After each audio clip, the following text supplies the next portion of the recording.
नमस्कार विद्यार्थी आणि पालक मित्रांनो. जर तुम्ही महाराष्ट्र नर्सिंग सीईटी 2026 ची परीक्षा दिली असेल आणि तुम्हाला महाराष्ट्र स्टेटमध्ये साताऱ्यामध्ये जे काही सरकारी बीएससी नर्सिंग कॉलेज आहे तिथे ऍडमिशन करायचं असेल बीएससी नर्सिंग कोर्ससाठी, तर आपण या व्हिडिओमध्ये चर्चा करणार आहोत की तुम्हाला किती पर्सेंटाइल कोणत्या कॅटेगरीमधून जे आहे ते गव्हर्नमेंट बीएससी नर्सिंग कॉलेज साताऱ्यामध्ये सीट अलॉटमेंट होऊ शकतं. सगळ्यात अगोदर जर आपण एससी कॅटेगरीचा विचार केला तर जवळपास 92 पर्सेंटाइल पेक्षा जास्त तुमचा स्कोर येत असेल तर तुम्हाला या ठिकाणी सीट अलॉटमेंट होऊ शकतं. आता हा जो रँक आहे ना, तो काउन्सिलिंग मध्ये जो तुम्हाला कॅटेगरी रँक दिला जाणार आहे किंवा एसएमएल नंबर दिला जाणार आहे ना, तो एसएमएल नंबर आहे. ही गोष्ट लक्षात ठेवा. म्हणजे जर तुमचा काउन्सिलिंग मध्ये ऍप्लिकेशन फॉर्म भरला जो सिरियल नंबर असतो तो एवढा येत असेल तर तुम्हाला 100% या कॅटेगरीमधून या कॉलेजमध्ये सीट अलॉटमेंट होऊ शकतं. पर्सेंटाइल स्कोर जो आहे ना, इथे थोडासा चेंज येऊ शकतो. म्हणजे 2-3 पर्सेंटाइल जास्त किंवा 2-3 पर्सेंटाइल कमी पण तुम्हाला बघायला येऊ शकतं. आता जर आपण एसटी कॅटेगरीचा विचार केला तर 3518 रँक आणि 88 पर्सेंटाइल पर्यंत तुमचा स्कोर येत असेल तरी तुम्हाला साताऱ्याच्या गव्हर्नमेंट बीएससी नर्सिंग कॉलेजमध्ये सीट अलॉटमेंट होऊ शकतं. त्यानंतर फीच्या कॅटेगरीचा जर आपण विचार केला तर 1274 रँक आणि 95 पर्सेंटाइल पर्यंत सीट अलॉटमेंट होऊ शकतं. एनटीबी कॅटेगरीमधून 1461 रँक 94 पर्सेंटाइल पर्यंत तुम्हाला सीट अलॉटमेंट होऊ शकतं.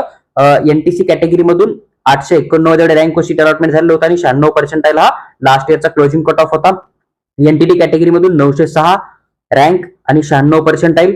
ओबीसी कॅटेगरीमधून 2685 रँक आणि 90 पर्सेंटाइल तुम्ही एक्सपेक्टेड कट ऑफ घेऊन चालू शकतात. एसीबीसी कॅटेगरीमधून 1360 एवढा रँक होता आणि 94 पर्सेंटाइल पर्यंत सीट अलॉटमेंट झालं होतं. ईडब्ल्यूएस कोट्यामधून 10623 एवढा एसएमएल नंबर आणि 61 एवढं पर्सेंटाइल स्कोर होता, ज्या मुलाला की लास्ट इयरला सीट अलॉटमेंट झालेलं होतं. ओपन कॅटेगरीचा जर आपण विचार केला तर जवळपास 2148 रँकवर सीट अलॉटमेंट झालेलं होतं आणि 92 पर्सेंटाइल हा लास्ट इयरचा क्लोजिंग कट ऑफ होता. जेवढा कट ऑफ मी या व्हिडिओमध्ये तुमच्याबरोबर शेअर केलाय तेवढं जर तुमचं पर्सेंटाइल येत असेल तर तुम्ही फर्स्ट राऊंड पासून थर्ड राऊंड पर्यंत government BSc nursing college Satara टाकू शकता, जेणेकरून की तुम्हाला यामध्ये सीट अलॉटमेंट होऊन जाणार आहे.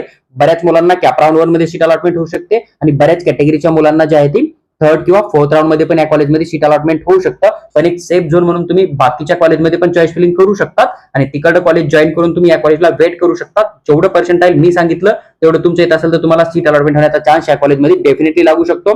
आणि तुम्हाला जर DPT medical consultancy through paid counselling किंवा पर्सनल गाईडची रिक्वायरमेंट हवी असेल किंवा राज्यामध्ये जेवढे काही कॉलेज आहेत त्यांचा कट ऑफ हवा असेल, फी स्ट्रक्चर बद्दल माहिती हवी असेल किंवा ऍप्लिकेशन फॉर्म कसा भरायचा, रूल काय राहते याच्याबद्दल गायडन्स हवा असेल तर आमची जी काय पर्सनल गाईडची फीस आहे ती 599 रुपये आहे. तुम्ही आम्हाला व्हॉट्सअपवर मेसेज करा, आम्ही तुम्हाला पर्सनल गाईड बद्दल सविस्तर माहिती नक्की शेअर करू.